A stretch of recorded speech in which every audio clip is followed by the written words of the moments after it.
I knew something was wrong the moment I opened the front door before I saw anything, before I heard anything. It was the silence. A sharp, suffocating kind of silence that didn't belong in our house. Then I heard it. The sound of someone crying, but not the kind that comes from sadness or a bad memory. This was a torn, strangled sob, like someone was trying not to scream while their soul split apart piece by piece. It froze me in place. I had heard my grandmother cry before she raised me, after all, through every scraped knee and broken heart, but never like this. Never like she was fighting for air, fighting for words, fighting the weight of something she couldn't carry. And in that instant, as the sound trembled through the house, one horrifying thought rooted itself inside me. Whatever happened didn't just hurt her. It shattered her. I dropped my keys on the table and rushed into the living room. She was there, sitting on the very edge of the sofa, hunched over as if her own body was too heavy to hold. Her thin shoulders trembled with every breath. Her hands were clasped so tightly that her knuckles were white. And her eyes, those gentle, familiar eyes that had watched over my entire childhood, were unfocused, swollen, terrified. Grandma. My voice cracked. She looked up at me, but it was like she wasn't seeing me at all. She opened her mouth to speak, but only a rasp came out. A tiny broken sound. I ran to her side, kneeling in front of her. What happened? What's wrong? Talk to me, please. But she just shook her head weakly. Tears slid down her cheeks without resistance, as if she didn't even feel them. That was when I heard footsteps behind me. Emily. My younger sister walked in from the hallway, her phone still in her hand, her breathing quick and uneven like she'd been pacing. Her expression was tight, too tight to be natural, and her eyes flicked from me to Grandma, and then away almost too quickly. "Oh, Nat," she said, forcing air into her voice. When I got here, she was already like this. I don't know what happened. Something in the way she said it made my stomach twist. The tone was wrong too, rehearsed, too polished, too prepared. Emily never prepared anything. She was impulsive, emotional, messy. But this sounded like a line she had practiced. I didn't respond. I turned back to Grandma, brushing a loose strand of hair away from her face. Her skin felt cold, almost clammy. She was trembling. "Can you breathe okay?" I whispered. "Do you feel sick?" She tried again to speak. Her throat moved, her lips parted, but no words formed, only a soft, choked moan that broke what was left of my heart. Emily stepped closer. Maybe she just panicked. You know how she gets when she's stressed. "Since when does she get like this?" I shot back, my eyes never leaving Grandma. Emily hesitated. Just for a second, but long enough for me to notice. Then she shrugged too casually. "Well, lately she's been more emotional. Old age, Nat. It happens. Old age." I hated how dismissive she sounded, like Grandma was suddenly a fragile, confused inconvenience. I helped Grandma lean back against the pillows, raised her feet, and brought her a glass of water. Her hands trembled as she held it, spilling droplets onto the blanket. She took one sip, coughed, and handed it back with a defeated look. Emily hovered. She never hovered. She picked up a throw pillow, adjusted a picture frame, smoothed the blanket, set the glass down, picked it up again. It was as if she needed her hands busy so she wouldn't have to meet my eyes. "Emily," I said quietly, "did something happen before I came home?" "No," she replied a little too quickly. "I told you she was like this when I arrived." I finally turned to look at her fully. Her face was carefully composed. Too carefully. Her cheeks were flushed. A strand of hair stuck to the side of her forehead. She kept wiping her palms against her jeans. My intuition, something I'd ignored too many times in the past, rose in my chest like a warning siren. I took Grandma's hands into mine, hoping the warmth would calm her. That was when I saw it. A faint bruise on her left wrist, half hidden under the cuff of her sweater. A human handprint. "Emily," I said, my voice low and too steady to be natural. "What happened to her wrist?" She glanced quickly, then looked away. "Oh, that. She must have bumped it on something. She's been dropping things lately. And tripping." Grandma shook her head violently, small, rapid movements that came from pure panic. I tightened my grip on her hands. "Did she?" I asked again this time, staring Emily down. Emily's jaw twitched. "Nat, don't start. I would never touch her. You know that. But I didn't know that anymore." Grandma let out a soft, trembling cry. She gripped my sleeve like she wanted to pull me closer, like she wanted to hide behind me. That was all I needed. "Emily," I said quietly but firmly, "give us some space." Her eyebrows shot up. "What? I'm trying to help." "Give us space," I repeated. She scoffed softly, offended, but left the room, her footsteps too quick, too agitated. When she was gone, I sat beside Grandma on the sofa. I pulled the blanket up around her shoulders. "It's okay," I whispered. "You're safe with me. I'm here." Her breathing slowed, but her eyes darted toward the hallway, toward the direction Emily had gone. Fear still lived there, raw, instinctive fear. Fear that didn't come from illness, fear that came from someone. I stroked her hair gently. After almost a full minute, she found enough strength to speak. Her voice was a thin thread, almost lost in the air. "I'm afraid." My throat tightened. "Of what, Grandma?" But she just shook her head. Her eyes filled with tears again. She couldn't say it, or she wouldn't. Maybe she didn't feel safe. I leaned forward and kissed her forehead. "I'm going to make some tea. I'll be right back." When I stood, Grandma reached suddenly for my hand, as if she didn't want me to leave her side even for a moment, as if something terrible might happen while I was away. I squeezed her hand. "I'm not going far, I promise." I went into the kitchen. Emily wasn't there, but I heard faint movements from down the hallway, her pacing again maybe, or opening a drawer. I didn't investigate. Not yet. As the kettle warmed, I let everything replay in my mind. Grandma's fear, Emily's strange behavior, the bruise, the shaking hands, the inability to speak. Something was wrong, deeply wrong. And the more I tried to push the thought away, the clearer it became. I brought the tea back to the living room. Grandma didn't drink it. She just stared at her own trembling fingers, whispering something too quiet to hear. I kneeled again in front of her, brushing my thumb over the bruise on her wrist. "Who did this to you?" Her eyes widened. Her lips moved.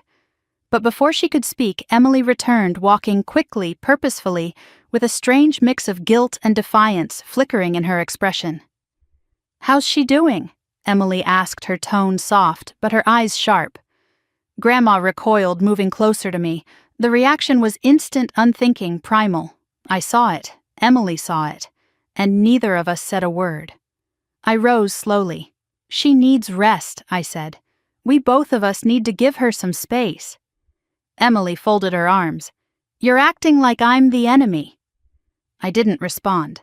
I simply helped Grandma to her bedroom, settled her under the blankets, and waited until she closed her eyes again, though her breath still caught every few seconds, as if she expected the darkness to hurt her. When I came back out, Emily was standing in the hallway staring at me. "What?" I asked quietly. "You're blowing this out of proportion," she said flatly. Maybe I replied, or maybe I'm finally seeing things I should have noticed a long time ago.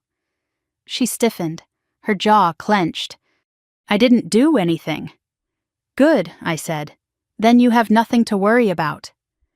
I walked past her, pretending I didn't feel her eyes burning into my back, pretending my heart wasn't hammering, pretending I wasn't afraid of what I already suspected, because the truth which I wasn't ready yet to speak aloud was settling into me with cold certainty. Whatever had happened in this house before I walked through the door, whatever had reduced my grandmother to a trembling, speechless shell, whatever fear I saw deep in her eyes, it had something to do with Emily. And I was going to find out exactly what. I barely slept that night. Every time I closed my eyes, I saw my grandmother's trembling hands, her wide, terrified eyes, the bruise on her wrist, the way she clung to me like she was drowning. And behind all of it, woven like a poisoned thread, was Emily's voice saying, "She was already like this when I arrived." I lay there for hours, staring into the dark, listening for the smallest noise from down the hall. The house felt wrong, heavy, suffocating, like it was holding its breath. Even the air seemed thicker than usual, full of something unspoken. Sometime near dawn, I finally drifted off, only to jerk awake to the sound of the bathroom door clicking shut. Quiet, careful, almost too careful. Emily. I heard the faucet run for a moment, then silence again. When she stepped out into the hallway, her footsteps were soft, hesitant, not like her usual impatient stomping. I held my breath listening as she moved down the hall, paused outside Grandma's room, and then continued to the kitchen. What was she doing? I sat up slowly, my heart thudding as I listened to the cabinet doors opening, closing, drawers sliding out, glass clinking. Not in a rushed, messy way. She was searching for something, or checking something. But the sun was barely up when I finally stepped out of my room. Emily was standing by the counter stirring something in a mug. Coffee, maybe. Or tea. Hard to tell. She froze when she saw me. "Morning," she said too cheerfully, her smile forced tight at the corners. "Morning," I answered, watching her closely. She pushed the mug toward me. "I made you tea. I didn't touch it." "Thanks," I said. "But I'm not thirsty." Her shoulders tensed for a moment before she slowly withdrew the mug. "Suit yourself." "What are you doing up so early?" I asked. She brushed her hair behind her ear, avoiding my eyes. "Couldn't sleep. Just worried about Grandma." Funny, she didn't look worried. She looked like someone waiting for news, anxious, irritated, impatient. I walked past her and peeked into Grandma's room. She was still asleep, curled beneath the blanket, fragile and small under the morning light. Her wrist was swollen now, the bruise darker. Seeing it again sent a sharp ache through my chest. I brushed her hair lightly, and she stirred, mumbling something I couldn't understand. I leaned closer. Her lips moved again, barely forming a word. "No, just that. One syllable. One plea." I tightened the blanket around her and stepped back, closing the door softly behind me. Emily was leaning against the counter when I returned, arms crossed, eyes narrowed. "Did she say anything?" "No," I replied. "She's resting." Emily bit her lip, not worried, frustrated. I sat down at the table, folding my hands to keep them steady. "Emily," I said carefully, "I need you to tell me the truth." "All of it. What happened last night before I came home?" Her head snapped up, eyes flashing. "I already told you. Nothing happened." "Why are you interrogating me like I'm some kind of criminal?" "I'm not interrogating you," I said, keeping my voice calm. "I'm trying to understand why Grandma is terrified, why she couldn't speak, why she has a bruise on her wrist." She slammed her mug down a little too hard. "Old people bruise easily. You know that. Not like that." Her jaw clenched. "What are you implying?" "I'm not implying anything," I said. "I'm asking." "Well, stop asking," she snapped. "You're making this worse." I didn't answer. Her defensiveness was speaking for her. She huffed and turned away, rummaging through the drawers again. It was the third time she'd opened the same drawer in less than 10 minutes. I watched her carefully. "What are you looking for?" She froze for a split second before slamming the drawer shut. "Nothing. You've opened that drawer 3 times, so I'm organizing." I glanced inside. The drawer was practically empty. Nothing to organize. Something cold washed over me. "Emily," I said softly, "did you take something from the house? From Grandma?" She spun around. "What are you even talking about?" Her voice was rising, not out of fear, but anger. Anger that I was getting too close. "I'm talking about her medical papers, her bank statements, her insurance forms. They're missing." "They're not missing," she snapped. "She probably misplaced them. She forgets things all the time." "No," I said more firmly this time. "She doesn't forget things like that." Emily laughed bitterly. "Wow. Look at you, suddenly you're the perfect caretaker just because you visited last night. Where were you the past few weekends?" "Oh, right. Out with your friends, working late, living your life. Meanwhile, I'm here dealing with everything." I stiffened.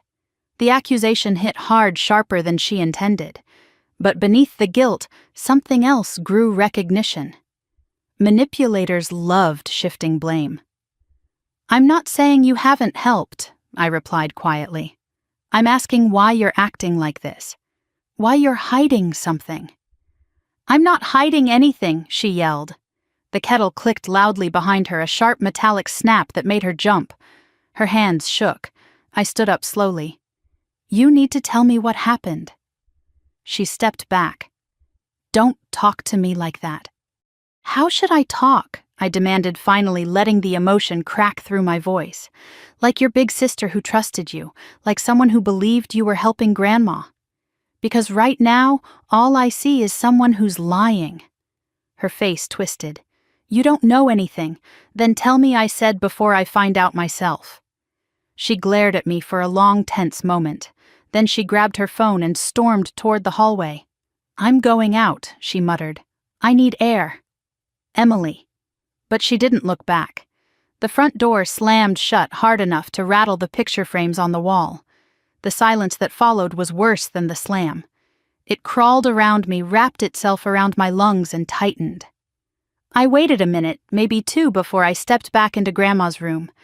She was awake now, staring at the window with a distant, haunted expression. Her lips were trembling again. Her hands curled into the blanket like she was trying to disappear inside it. I sat beside her and took her hand gently, careful not to touch the bruise. "Grandma, can you tell me what happened?" She blinked slowly, then turned her head toward me with visible effort. Her throat worked as she swallowed. "Don't," she whispered. "Don't trust," her voice broke. "Don't trust who I whispered." Her eyes filled with tears and she shook her head terrified. Don't let her." Her breaths turned frantic, her chest rising and falling too fast. I stroked her arm until she calmed again. "It's okay," I murmured. "It's okay. I won't let anything happen to you, I promise." But even as I said it, a chill crept through me. Because Grandma wasn't talking about someone outside this house. She wasn't afraid of strangers. She wasn't afraid of an accident or a medical scare. She was afraid of Emily. I stepped into the hallway and closed the door softly. My hands were shaking. The house felt different now, smaller, darker. Something shifted in me. I walked to the small utility room next to the laundry where the security system was installed, a leftover from when break-ins had been common years ago. Grandma never figured out how to use it, but I knew enough to check the recordings. I opened the door and felt my heart drop. The DVR console was on, lights blinking. But the cabinet that held the memory drive was slightly open. And the timestamps for last night were irregular. One block of footage, exactly 40 minutes long, was missing. Deleted. My breath caught. Emily knew about the cameras, and she had tried to erase something. I stared at the blank section on the screen, the empty timestamp where the footage should have been. My stomach twisted. Why erase 40 minutes? Unless something damning happened in those 40 minutes. The stillness of the room pressed into me as the truth settled heavy and cold. Emily wasn't panicking because Grandma was hurt. She was panicking because she'd been found out. I backed away from the console, closing the small door behind me. The hallway felt colder now. Every creak of the house sounded sharper. I needed answers.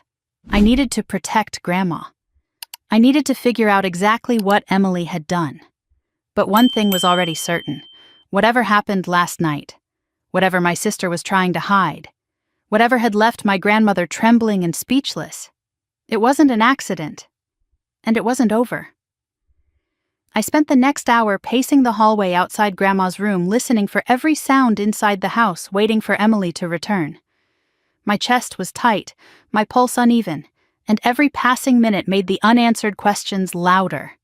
I kept replaying the blank space on the camera timeline, 40 minutes wiped clean.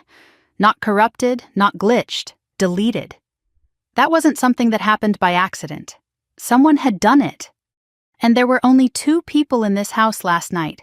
Before I arrived, my grandmother, who could barely climb the stairs anymore, and Emily. The idea of my sister deleting footage of needing to delete footage left a cold ache in the pit of my stomach. When I finally walked back toward the living room, I stopped dead in my tracks. The storage cabinet beneath the TV was open. I was sure I had closed it before going to bed. I crouched down slowly, looking inside. Several envelopes were missing from the organizer where Grandma kept her important papers. Not all of them, only certain ones. The ones she used most often: her insurance documents, her medication list, her bank statements. My throat tightened. Someone had been here. Someone had searched methodically. I stood abruptly, my knees almost buckling under the weight of fear and anger. I needed answers. I walked back toward the utility room and stared at the camera console again. My hands hovered over the controls. I didn't want to see something awful. But I needed to look. I rewound the footage from earlier in the day. The hallway camera flickered, showing mundane movements, me walking past with laundry, Grandma shuffling to the kitchen, Emily carrying her purse, pacing, looking frustrated.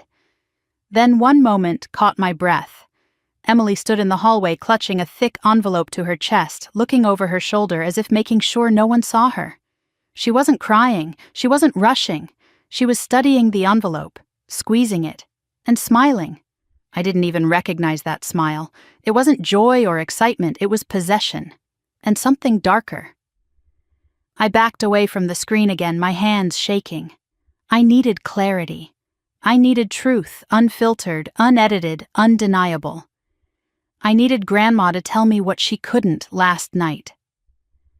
I walked into her room softly, not wanting to startle her. She was awake, staring at the pattern on the curtain like she was trying to find meaning in its folds. "Grandma," I whispered. She blinked slowly, turned her head toward me, and offered a trembling smile, one that tried so hard to be brave. I sat beside her and took her hand. "I need to ask you something," I said gently. "And I need you to nod, or shake your head if you can't speak." "Okay." She swallowed and nodded weakly. My throat tightened at how fragile she looked. "Did something happen yesterday before I came home?" She nodded once, tears filling her eyes instantly. "Did Emily do something to you?" She hesitated for a moment, fear flickering across her face, and then painfully she nodded again. I had known. And yet hearing her confirm it felt like someone was driving a knife through me. "What did she do?" My voice shook. "Did she hurt you?" Her breath hitched. She raised her bruised wrist as high as she could, her fingers trembling. She grabbed you," I whispered. A small broken nod. I closed my eyes, fighting the burn of tears. Then something unexpected happened. She tugged at my sleeve, trying to pull me closer. When I leaned in, she whispered, "Paper." Her voice cracked, but she pushed again, desperate. "Paper. She made me—" She couldn't finish, but the meaning was crystal clear. Emily forced her to sign something. My heart thudded once, painfully hard. "Do you remember what the papers were?" Her face twisted, not with confusion but with shame. As if she was apologizing for something she had no reason to apologize for. She lifted her hand, miming a signature. "Did she make you sign more than one?" I asked. A faint nod. "How many?"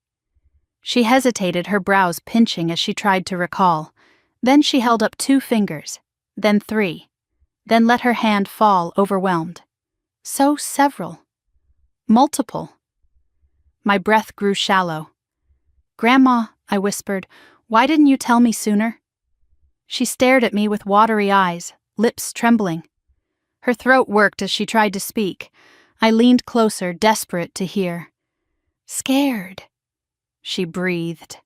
She said, "She'd take you." My heart stopped beating for a second. Emily had threatened her, threatened to take something from her. "Take someone." "Take me," I whispered. Her eyes tightened and she nodded. Emily had told her grandmother she would lose me, lose her only family if she didn't sign. Manipulation in its cruelest form. A weapon aimed at an elderly woman's heart. I felt sick. But before I could ask, more footsteps sounded on the porch. Hard, hurried, deliberate. Grandma flinched instantly, her eyes darting toward the door. "It's okay," I whispered, squeezing her hand. "I'm here." But my own blood was running cold. I stepped into the hall just as the front door opened. Emily walked in, expression unreadable, eyes unfocused, like she had been crying or screaming in her car. "Where were you?" I asked. She hung her purse on the hook slowly, carefully, even though she usually tossed it wherever it landed. "I needed air," she said. "Is that a crime now?" Her tone was sharp, but her voice trembled ever so slightly. "You weren't answering your phone." I turned it off. "Why?" "Because," she snapped, "I didn't want to listen to you interrogate me all day." I stared at her. She avoided my eyes. Something inside me, something heavy and undeniable, shifted into place. "Emily," I said quietly, "we need to talk about the missing papers." She froze. Her spine straightened. Her eyes flicked to the side for a fraction of a second. "What missing papers?" she asked too casually. "The insurance forms, the bank statements, the medical records. They're not where they're supposed to be," she shrugged. "You know how Grandma is, always misplacing things." "No," I said firmly, "she doesn't misplace the important ones." "Well, then maybe you misplaced them while you were playing detective last night." I took a slow step closer. "And the cameras? The deleted footage. Are you going to tell me that's just Grandma being forgetful too?" Her mask cracked for just a moment, her eyes widening, jaw tightening. Then she smirked, though her lips twitched like she could barely keep the expression steady. "So that's what this is. You're spying on me now. I reviewed the footage because Grandma was terrified I shot back. And you were the only one here." "Maybe she fell," Emily said sharply. "Maybe she tripped. Maybe she forgot." "She's old, Nat. Old people do that. Not like this, not with bruises shaped like fingers." The words hung heavy between us. Emily swallowed hard, then she stepped closer, her face inches from mine. "You think I hurt her?" She whispered, her voice trembling not with fear but with fury. "You think I'm some kind of monster?" I didn't answer. My silence was its own confession. Her eyes hardened. "You're unbelievable." She grabbed her purse again. "Maybe I should just go, since you obviously don't want me here." Before I could respond, she stormed toward the door. "Emily, wait," she paused, gripping the handle. "Did you make her sign papers yesterday?" I asked, my voice shaking with a mix of fear and rage. She didn't turn around, but her shoulders went still. For 1 second, just one, I thought she might answer. Tell the truth. Break down. Something. But instead she whispered, "I'm done talking to you," and slammed the door behind her. The glass rattled. The silence that followed felt colder than the winter wind leaking through the frame. I stayed frozen for a moment, staring at the door, listening to the fading sound of her footsteps on the porch. Then I walked back to Grandma's room. She looked at me through half-open eyes, searching my face with quiet desperation. I sat beside her again. "She didn't answer," I whispered. "But you did." Her fingers curled around mine, gentle but firm. "It's going to be okay," I said softly, though I wasn't sure yet how. But I knew one thing: I was done ignoring the little things. Done overlooking Emily's choices. Done assuming family meant safety. Something had happened in this house, something violent, something manipulative, something that shattered my grandmother's ability to speak without trembling. And whatever it was, I was going to uncover it. No matter what my sister had done, no matter why she had done it, no matter how painful the truth would be. Because Grandma deserved safety, she deserved dignity, she deserved justice. And I was going to make sure she got it. I didn't go after Emily, I didn't call her, I didn't even watch from the window to see where she drove off to.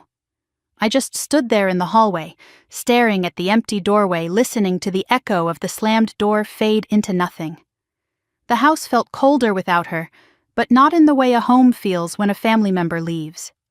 This coldness felt like relief slipping through cracks of fear, a strange mixture of dread and clarity. When I finally managed to move, the first thing I did was return to the utility room. The missing footage gnawed at me like a loose thread waiting to be pulled. I sat down, took a deep breath, and started scanning through the recordings again, not from last night, but from previous days. At first, everything looked normal.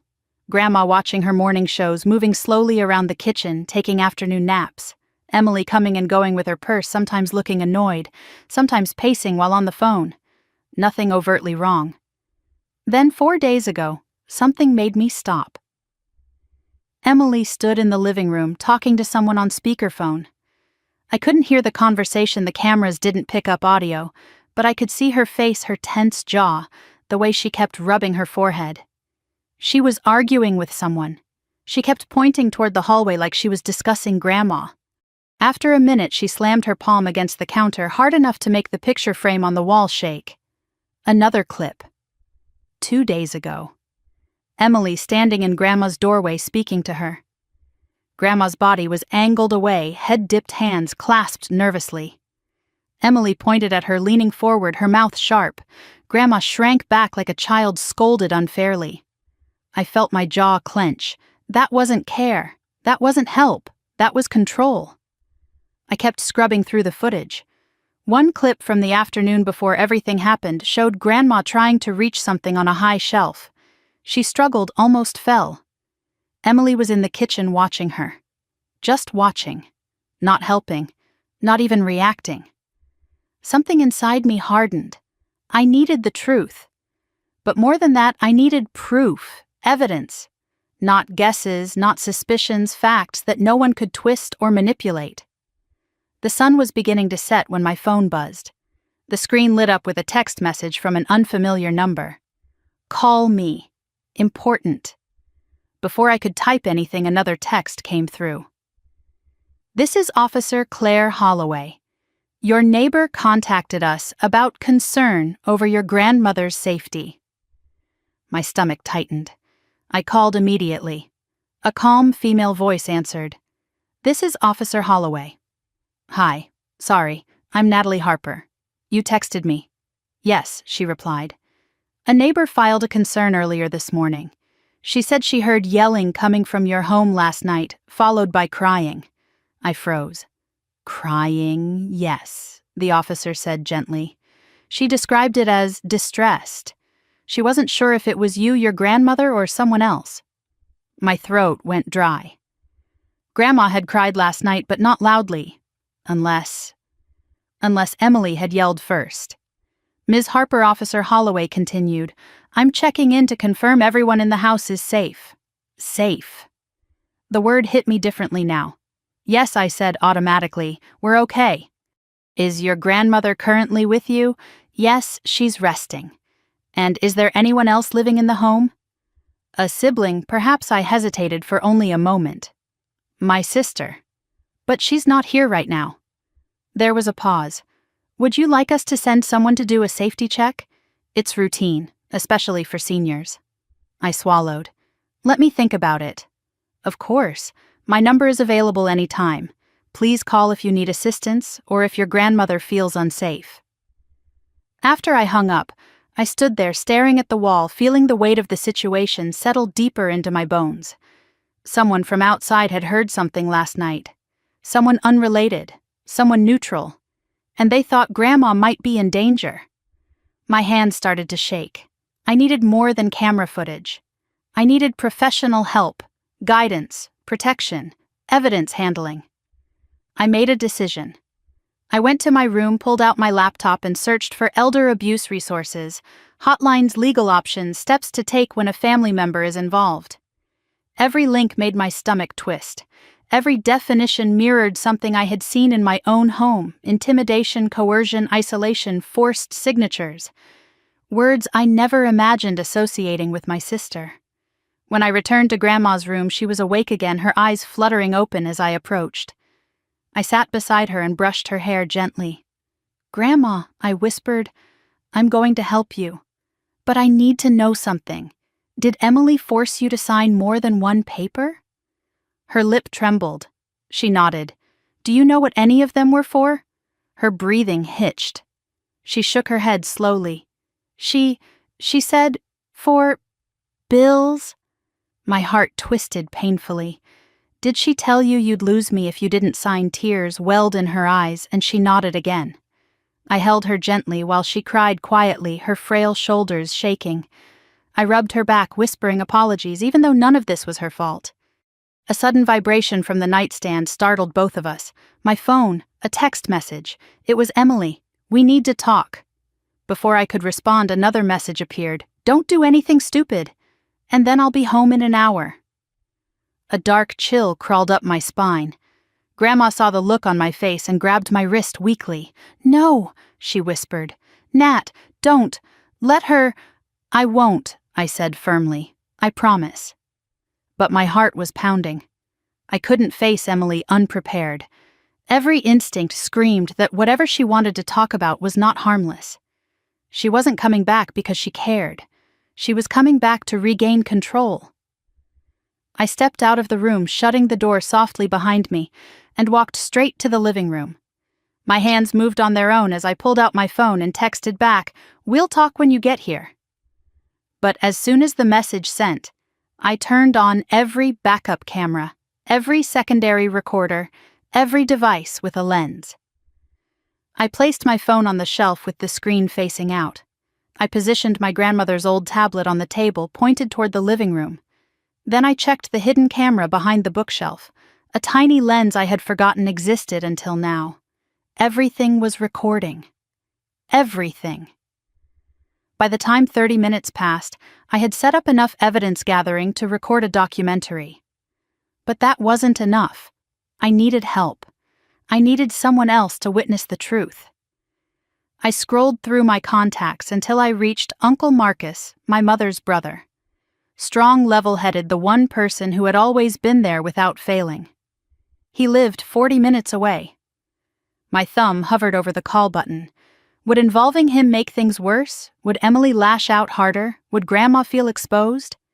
But then I remembered her trembling voice, her bruised wrist, her desperate whisper begging me not to trust Emily. I hit call. He answered immediately. "Nat, everything all right," my voice cracked. "Uncle Marcus, can you come here? Please, it's important." The pause on the other end was brief but heavy. "I'll be there as fast as I can." I swallowed hard relief washing through me so intensely I almost cried. "Thank you." "Nat," he said softly before hanging up, "stay with your grandmother. Don't be alone with Emily until I get there. Don't be alone with her." The fact that he said it so instinctively sent another chill through me. Grandma wasn't the only one afraid. I checked the time. Emily could walk through that door any minute. My pulse raced with every passing second, every distant car sound, every creak of the floor. I closed the curtains, turned on the living room light, tidied up papers, and then deliberately spread them again, messy enough to make her uneasy, to make her think I had found more than I had. Let her fear being exposed, let her lose control before she even stepped inside. When footsteps finally echoed on the porch, heavy and falling too quickly, my entire body stiffened. The front door opened without knocking. Emily stepped inside, her eyes sharp, her expression tight, her movements restless. She looked at me first, then at the living room, scanning for clues. "What did you find?" she demanded. Not hello. Not how is Grandma. Just that. "I found enough," I said, keeping my voice steady, even as my pulse pounded in my throat. She closed the door gently, too gently, a deliberate quietness that felt threatening in its restraint. "Nat," she said, voice lowered, footsteps slow as she approached me. "I really hope you didn't go snooping where you shouldn't." I straightened, looking her dead in the eyes. "I'm not afraid of you." A small, humorless smile tugged at her lips. "Maybe you should be." The words hung in the air like smoke, dark, suffocating, unmistakably real. My heartbeat roared in my ears, but I didn't move. I didn't flinch. I didn't back away. Instead, I whispered, "Uncle Marcus is on his way." Something flickered in her expression. A blink, a tightening of her jaw, a glimpse of fear beneath the anger. Good. Let her feel cornered. She opened her mouth to speak, but I cut her off. "We're going to get to the bottom of this," I said. "Together. With witnesses. With proof." Her nostrils flared. You think you know what's going on, but you don't. You have no idea. Then tell me, I challenged. She stepped closer, inches away, her breath sharp against my cheek. The truth, she whispered, would ruin everything. I didn't blink. Maybe it should. She stared at me, a storm building behind her eyes. And for the first time in my life, I wasn't sure what my sister might do next. Emily didn't move at first. She stood there in the middle of the living room, breathing hard through her nose, fists clenched at her sides. Her eyes kept darting toward the camera console room, toward Grandma's bedroom door, toward the half-open drawer where papers were scattered. She was calculating, assessing, trying to decide which version of herself she needed to wear. For a moment, neither of us said anything. Then she laughed, short, brittle, utterly humorless. "You're really blowing this out of proportion, Nat." "I'm not," I replied quietly. "I'm finally seeing what's been happening." She paced a few steps, running her fingers through her hair, muttering to herself, "God, you always do this. You get one idea in your head and suddenly you're Joan of Arc." "I saw the footage," I said. Her steps froze. She turned slowly. "What footage?" "The hallway camera. The one you didn't know was still working." Her lips parted, then pressed into a thin line. "You're lying." I held her gaze. "Am I?" Something flickered in her expression, panic sharp and brief like a flame snuffed out too quickly. She forced a scoff. "Those cameras don't even record properly. They glitch half the time. You can't trust anything they show." The denial didn't even sound like she believed herself. A soft, trembling voice drifted from behind me. "Nat!" I turned immediately. Grandma stood in her bedroom doorway, one hand clinging to the frame to keep herself upright. Her hair was tousled, her sweater sliding off one shoulder, her eyes confused and frightened. She shouldn't have been out of bed. "Grandma," I whispered, rushing to her side, "you should rest." But she shook her head, her gaze locked on Emily. Her lips trembled. She whispered something faint, barely audible. "Don't." Emily tensed her face, going blank. "Mom, sit down. You're going to fall." Grandma flinched at the tone. That was all I needed to see. I stepped between them, shielding her. "Don't talk to her that way." Emily let out a harsh breath. "You're being ridiculous." Grandma's hand clutched my sleeve. "Nat, don't," she murmured again, her voice cracking. "I know," I whispered to her. "It's okay. I'm here." Emily rolled her eyes skyward, irritation flashing across her features. "You're acting like I'm some threat." "You are," I said sharply. She blinked, stunned. "Excuse me, you're scaring her. You've been scaring her for weeks. That's insane." "No," I said, my voice steady even though my hands were shaking. "What's insane is forcing an 84-year-old woman to sign papers." I gently led Grandma back to bed, pulled the blanket over her, and sat beside her until her breathing steadied. She held my hand like a lifeline. When I stood again, Emily was waiting in the hallway, her arms crossed, her posture sharp as a blade. I didn't force her to sign anything, she snapped. "She knows she needs help. She asked me to take care of things." "You're lying," I said, walking past her. "She told me." Emily grabbed my arm, hard. My breath caught, and for a split second, fear flashed through me. She had never grabbed me like that before, not with force, not with intent. Her voice was low, trembling with restrained fury. "You have no idea what you're talking about." I yanked my arm free. "Don't touch me." The air crackled between us. Anger, fear, betrayal, disbelief. Her chest rose and fell too quickly. "Nat, listen, please. You don't understand what's going on. Then help me understand," I said. "Tell me the truth." She swallowed hard and took a shaky step back. Her eyes flicked toward the front window again, toward the driveway. "I can't right now. That's not good enough." Before she could answer, 2 headlights swept across the curtains outside. A car door shut. Another. Heavy footsteps approached the house. Emily stiffened. "Who's that?" I didn't answer. A firm knock came next. Emily's eyes widened. "Nat, who did you call?" I kept my eyes on the doorway. "Someone who loves Grandma." Emily's jaw clenched just as I opened the door. Uncle Marcus stood there, tall, broad-shouldered, his expression set with determination. Behind him was Aunt Claire, her face drawn with concern. He took one look at me, then at Emily behind me, and he knew. He stepped inside without waiting for an invitation. Emily's composure shattered. "What is this? Why are you here?" Marcus didn't raise his voice. He didn't need to. "Because my sister is terrified in her own home and my niece called me crying." "That's not what happened," Emily started. But he lifted a hand, silencing her instantly. She flinched like she had been slapped, though he hadn't touched her. He turned to me. "Nat, where is she?" "In her room," I whispered. He nodded and walked toward Grandma's room. Emily lunged as if to stop him, but I stepped into her path. "Move," she hissed. "No," I whispered. Aunt Claire placed a steady hand on my shoulder. "Stay behind me if she tries anything." Emily let out a shaky, humorless laugh. "You're all insane." But she didn't move again. When Marcus returned from Grandma's room a minute later, his face was pale with fury, lips pressed into a razor-thin line. He turned to Emily. "What did you do to her?" She stiffened defensively. "Nothing, she's confused. Her wrist is bruised." He said each word clipped. "Her voice is hoarse from crying, and she's too afraid to look me in the eyes." Emily swallowed hard. "You're twisting things." "No," he replied coldly. "You are." She backed up until her shoulders hit the wall. I didn't mean." Marcus stepped forward. "Look at me. Did you make her sign anything?" Her eyes darted toward her purse. I didn't need an answer. Marcus saw it too. He exhaled slowly. "Where are the documents?" Emily's breath stuttered.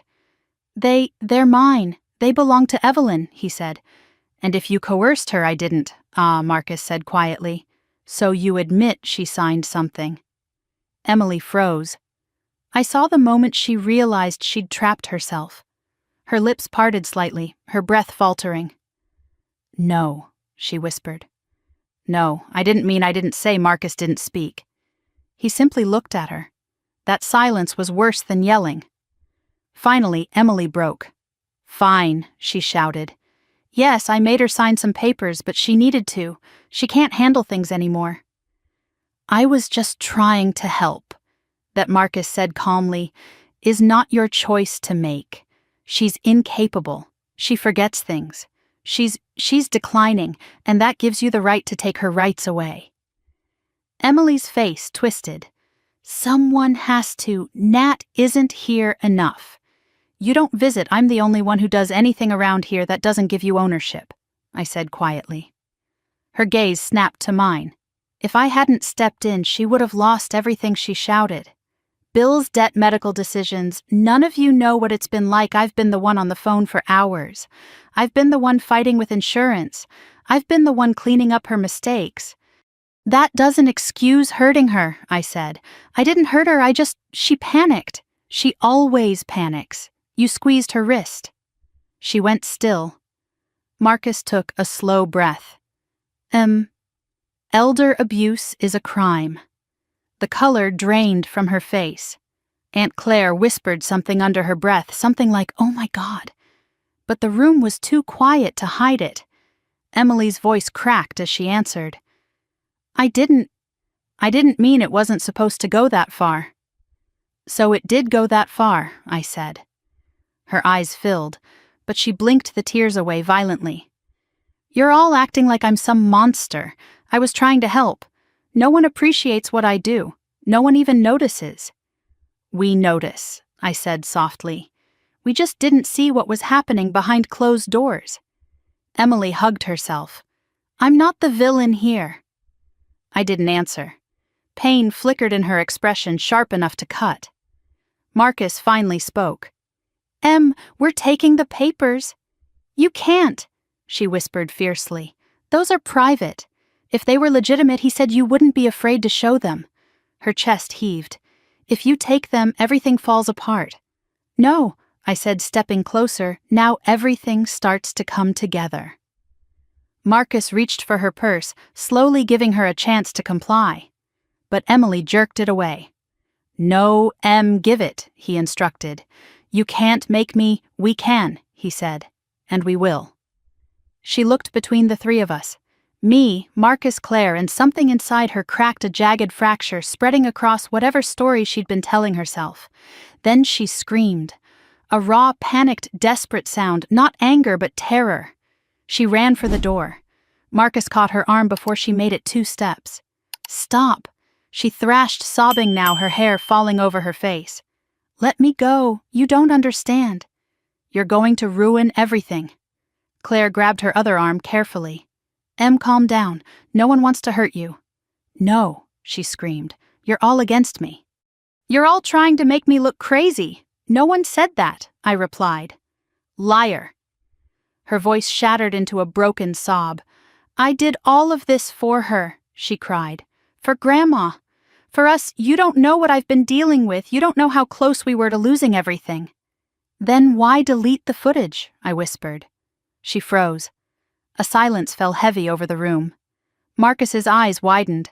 "What footage?" Emily shook her head violently. No, I didn't. I didn't delete." "Yes," I said softly. "You did." Marcus stared at her in disbelief. What did you do?" Her breath hitched. Her body went slack, all fight, draining out of her in an instant. "I just wanted to fix things," she whispered. "I didn't mean for any of this to happen." Marcus took her purse gently, no longer needing force. She didn't resist. When he opened it, the sound of rustling papers filled the room. Legal forms, bank forms, insurance claim authorizations. One document titled, "Durable Power of Attorney," signed. My grandmother's signature shaky and uneven. Marcus's voice was barely audible. "My God." I reached for the wall to keep myself standing. Grandma hadn't stood a chance, not with fear used as a weapon, not with manipulation disguised as help, not with my own sister orchestrating it. Emily sank to her knees, sobbing into her hands, and all I could think was that the truth had finally broken open and nothing in our family would ever be the same again. Marcus didn't say a word as he sifted through the papers he had pulled from Emily's purse. His silence was worse than anger, worse than shouting. He looked like a man standing over the wreckage of something he thought was unbreakable. Aunt Claire stood beside him, hands pressed to her mouth, her eyes wide with disbelief. Emily stayed on the floor, her knees drawn up, her fingers tangled in her hair, as if trying to hold herself together. Her sobs came in small, painful bursts, trembling through the tense air. I stood frozen in the middle of the living room, unable to move or think clearly. It felt like the room had tilted, like gravity had shifted, like nothing was stable anymore. Finally, Marcus exhaled a long, slow breath and looked at me. "Nat," he said gently, "we need to keep these somewhere safe." I nodded automatically, still staring at the stack of papers. Grandma's shaking signature, the dates, the titles, the legal jargon that only had one meaning: control. Everything inside me twisted. I felt sick. Emily wiped her face with the back of her arm and looked up, her mascara smudged her cheeks blotchy. "I wasn't stealing anything," she whispered. "I wasn't." Marcus didn't raise his voice. He didn't even sound angry when he answered. That made it worse.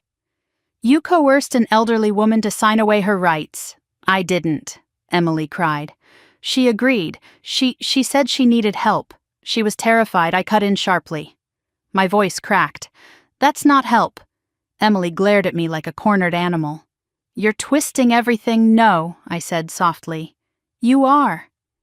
She let out a strangled sound, a mix of frustration and desperation.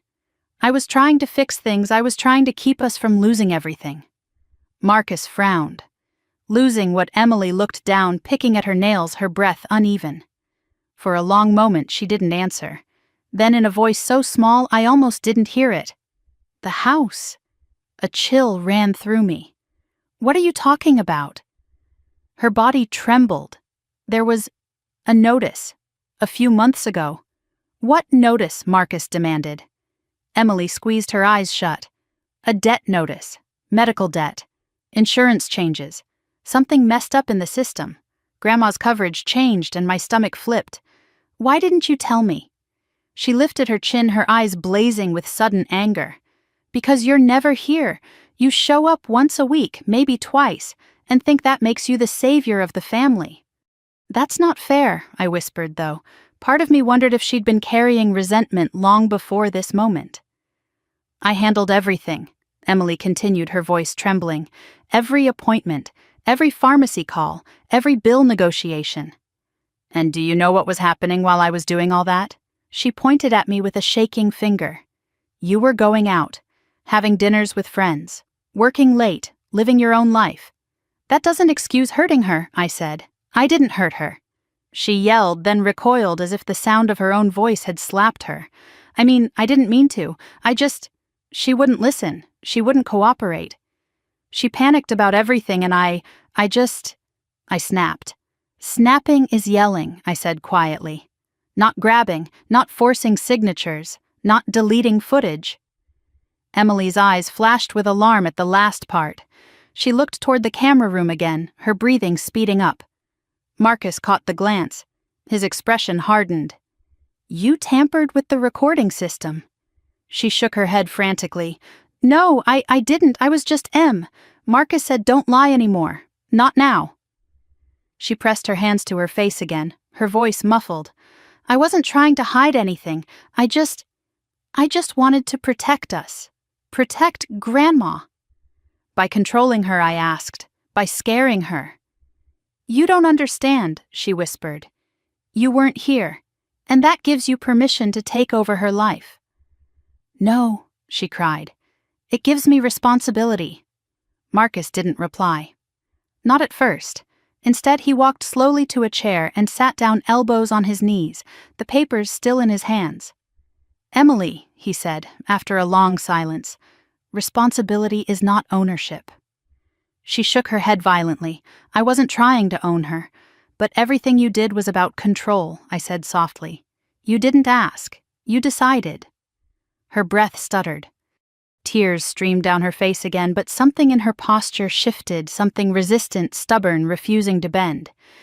You're making me the villain, she whispered. You're making it look like I'm some evil sister who wants to hurt everyone. No one said evil, I said quietly. You're thinking it. I didn't respond. She stood abruptly, staggering a little, then grabbed her purse from Marcus's hand with unexpected force. I'm leaving. Marcus rose instantly. You can't. Yes, I can, her voice cracked. I'm not staying here where everyone hates me. No one hates you, Aunt Claire said gently, but Emily was already shaking her head. Yes, you do. Marcus held up a hand. You're not leaving with those papers. Emily clutched the purse against her chest. They're mine. They're evidence. He corrected his tone, calm but unyielding. We're not letting you walk away with them. Her face crumpled. Evidence of what? That I helped Grandma. That I tried to keep her from losing everything. Evidence that you manipulated her. Her expression changed, instantly, rage flashing like lightning across her face. You don't know what you're talking about. I know enough, Marcus said. No, she whispered. You know nothing. She turned on me, fury burning in her eyes. You think you're so perfect. You think you know what's best for everyone. But you're clueless. Absolutely clueless. I swallowed hard, forcing myself not to look away. If I'm clueless, then tell me the truth. For a moment I thought she would. Her chest rose and fell sharply, her lips trembling, her eyes flickering with 1,000 conflicting emotions. But then her expression hardened into stone. No, she spat. You don't deserve the truth. Marcus stepped closer. But she bolted. Straight through the hallway. Straight toward Grandma's room. Panic ripped through me. I sprinted after her. Emily, stop. She reached the door before I did and shoved it open so hard it banged against the wall. Grandma jerked upright, startled, her hands flying to her chest. Emily pointed at her, voice trembling with raw desperation. Tell them I didn't hurt you. Grandma shrank back, eyes wide with terror. My heart shattered. Emily, step away from her, I said sharply. She didn't move. Tell them she begged. Tell them the truth. But Grandma was sobbing now, shaking uncontrollably. Her hands curled into fists against the blankets. Marcus appeared behind me, his voice low and commanding. "Emily, step away. I didn't do anything," she screamed. "She's lying. Everyone's lying. No one is lying," I said, my voice barely holding together. "You scared her." "I didn't," she sobbed. She wouldn't listen.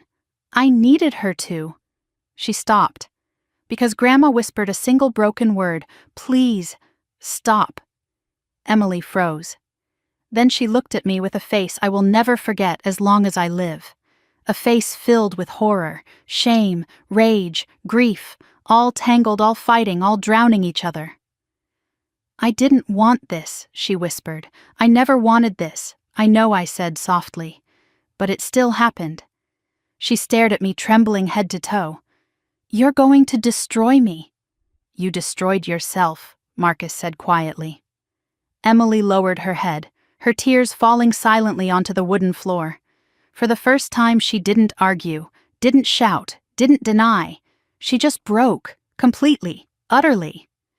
The room filled with the sound of her sobbing, raw, guttural, childlike. Grandma cried too, the fragile sound barely rising above a whisper. Aunt Claire covered her mouth, her shoulders shaking.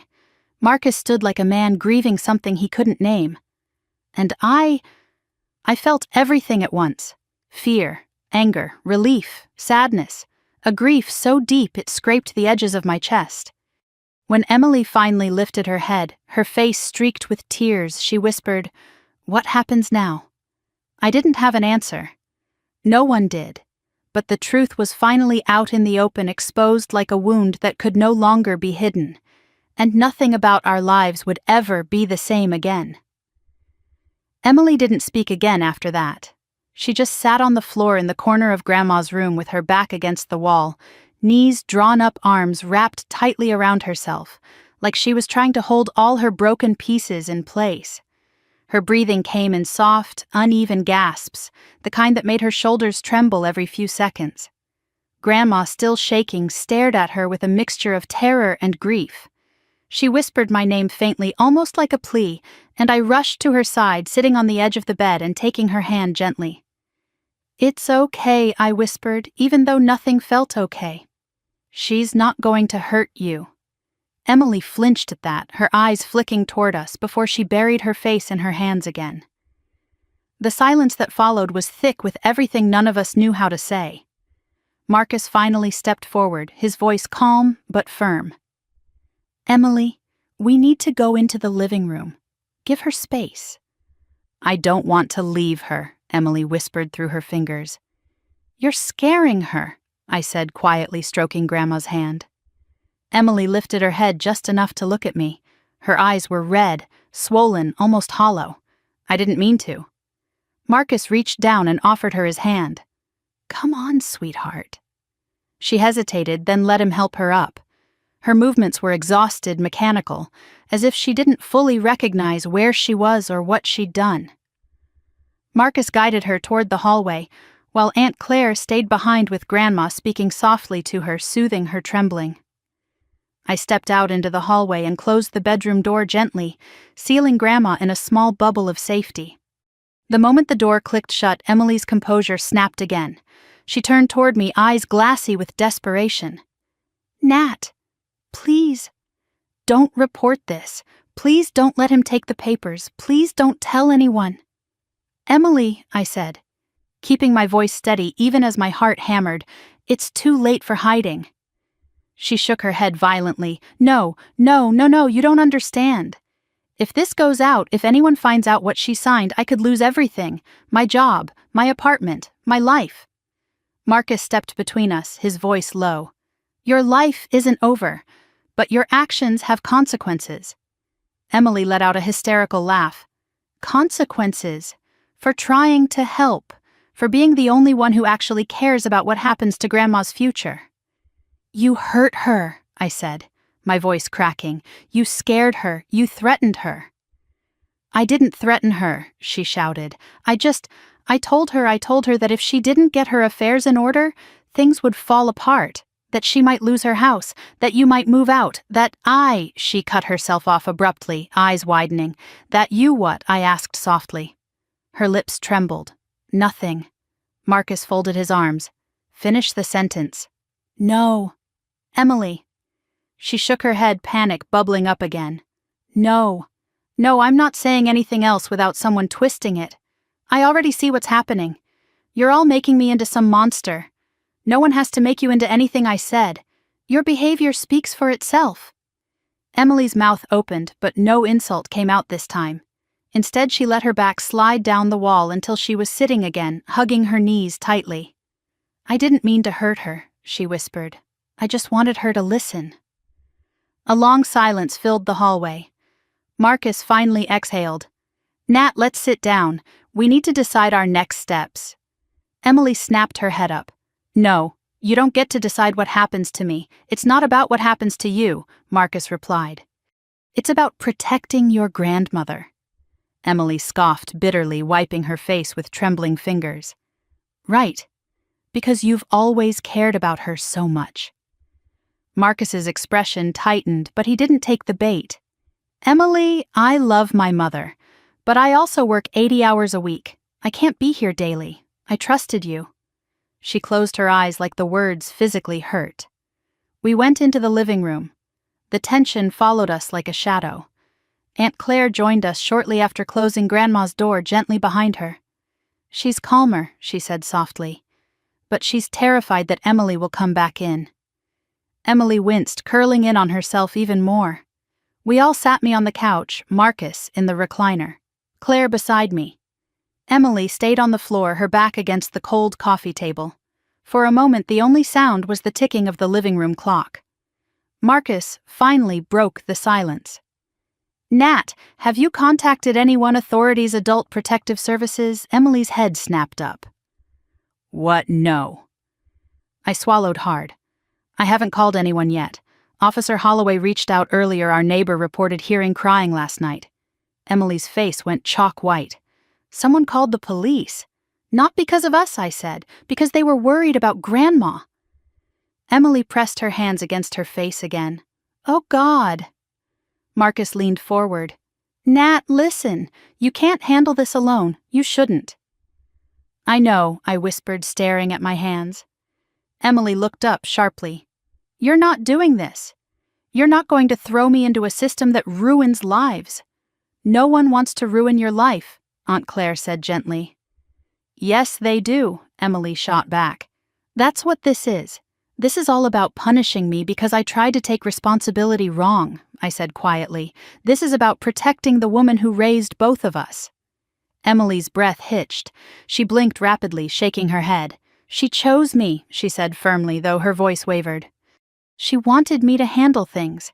She told me she was afraid of you, I whispered. Emily's face cracked again, pain, anger, disbelief warring beneath the surface. She didn't mean that. She's confused. She's old. That doesn't make her delusional, Marcus said.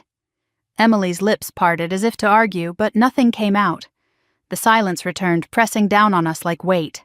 Marcus broke it again. We need to secure the documents. Nat, do you have somewhere safe we can put them? I nodded. Yes, my safe at work. It's fireproof, password protected, and no one has access except me. Emily flinched like I'd struck her. Marcus began gathering the papers, stacking them neatly. Tomorrow we'll take them to an attorney. Emily shot up from the floor, panic flooding her expression. No, no, no, no, you can't. You can't involve lawyers. Marcus leveled her with a steady gaze. We have to. She stared at him with pure dread. Please, Marcus. If those documents get reviewed, I could... She swallowed hard. I could go to jail. No one said anything. She took a shaky step toward me. Nat, please, please don't do this. I'm your sister. My voice came out small but steady. And she's our grandmother. Emily's face contorted. I didn't mean to hurt her. I got overwhelmed. I was scared. Everything was falling apart and I didn't know what to do and she wouldn't listen. You still had no right, I said quietly. A wild, haunted look filled her eyes. So what, you're going to throw me away after everything I've done? No, I said firmly. I'm going to stop you from hurting her again. She let out a low, broken sob. Aunt Claire reached toward her, but Emily jerked away. Don't touch me, Marcus stood towering over her. Emily, sit down. No, she whispered fiercely. I know what you're doing. You're trying to trap me. No one wants to trap you, I said. Emily laughed bitterly. You think I don't see it? The way you're all looking at me like I'm dangerous, like I'm some kind of criminal? Marcus didn't flinch. You coerced an elderly woman into signing legal documents. That is a crime. Emily shook her head violently. No. I was protecting us. I was making sure we didn't lose everything because of stupid bills and stupid bureaucrats and Grandma's stupid failing memory. The words hung in the air, jagged and ugly. Aunt Claire whispered, horrified. Emily slapped a hand over her own mouth, realizing too late what she had said. I felt something inside me snap, not anger, not even sadness. Something quiet, something final. Marcus exhaled slowly. This isn't safe anymore. Emily's chest heaved. Safe. I've been keeping this family safe for months. You've been drowning, I said softly. And instead of asking for help, you dragged Grandma down with you. She stared at me, eyes full of devastation, like she was realizing something she had been refusing to see. I didn't want to be alone in it, she whispered. I closed my eyes for a moment. When I opened them, Marcus was already dialing a number on his phone. Emily's voice shook. What are you doing? A wellness check, he said calmly. A report, a request for guidance. This has gone too far. Emily stepped back, shaking her head. No, please don't, Emily, I whispered. Stop. Let him talk. This isn't punishment, it's protection. For Grandma, and maybe for you too. No, she screamed. You're all against me. She ran toward the door. Marcus lunged and blocked her path. You're not leaving. She sobbed, clawing at his arm, trembling violently. Please don't do this, Nat, please.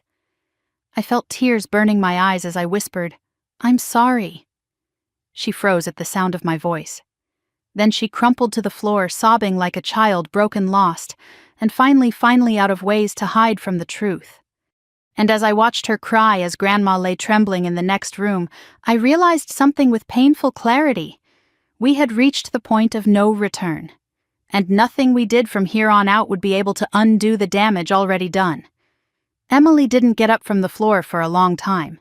She stayed curled in on herself, shaking her breath, coming in ragged little gasps that sounded like someone trying to breathe through a collapsing chest. Marcus stood by the doorway with the phone still in his hand, waiting for the dispatch officer to return to the line. Aunt Claire quietly fetched a glass of water that Emily never reached for. I couldn't look away from her. Part of me wanted to crouch down beside her and put a hand on her back like I used to when we were little, and she skinned her knee. Another part of me, the part that remembered Grandma's terror, the bruises, the missing footage, kept my body frozen in place. Finally, Marcus spoke softly into the phone. Yes, thank you. We'll wait here. He hung up, rubbing his forehead as though trying to press away a migraine. His voice was low, but steady. They're sending an officer to check on the household and talk to everyone involved. It's not an arrest. It's a welfare and safety assessment. Emily lifted her head at that, her eyes swollen and desperate. No, please no. I can't talk to the police. You can't make me do that. No one is making you, Marcus said, but they need to hear what happened. She shook her head violently. They'll twist everything. They'll make me sound like a monster. You need help, Em, Aunt Claire said gently. Emily laughed a sharp, broken sound. Help, this is help, calling the police on me. No, I said quietly. Protecting Grandma is help.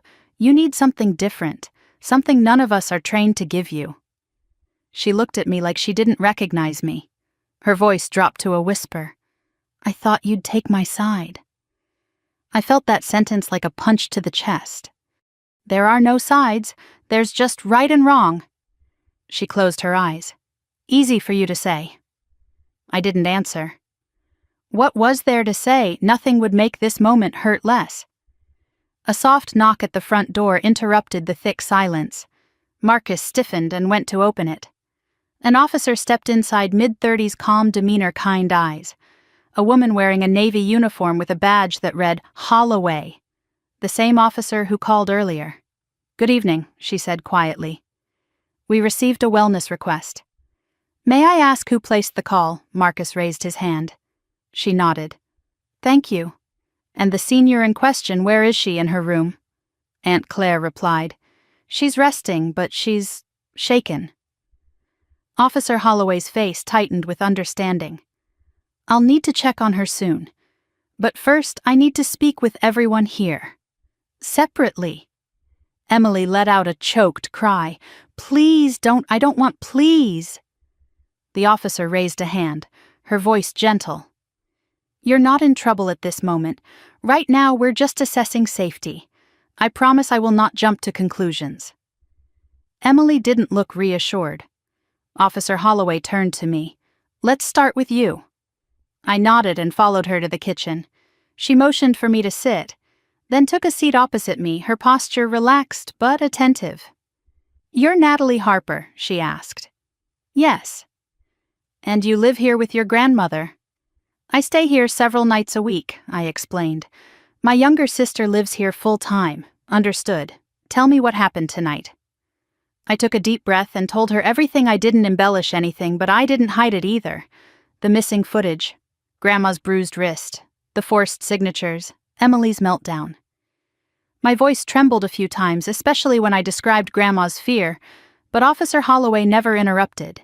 She just listened, nodding occasionally, jotting notes in a small leather-bound pad. When I finished, she closed her notebook gently. "You did the right thing calling for support." "I didn't call," I said. "My uncle did." "Then he did the right thing." A wave of relief washed through me. "Is my grandmother in danger?" I asked quietly. "Legally, I mean." "No," the officer said firmly. "She is the victim here, not the perpetrator." That word victim sat heavily on my chest. "Is my sister going to be arrested?" She didn't answer immediately. "That depends on the full statements, the condition of your grandmother, and whether there is evidence of coercion or physical harm." "There is," I whispered. She nodded slowly, and I realized she wasn't ignoring that she was documenting it. After she finished with me, she asked to speak with Marcus and Claire. I waited in the hallway, wringing my hands, pacing back and forth. When she finally returned to the living room, she knelt gently in front of Emily, who was still sitting on the floor, like she no longer had the strength to stand. "Emily," Officer Holloway said softly, "can we talk?" Emily didn't look up. "I don't want to." "That's okay. You don't have to say anything you're uncomfortable with. But I need to hear your perspective, and I need to check on your grandmother." Emily curled tighter into herself.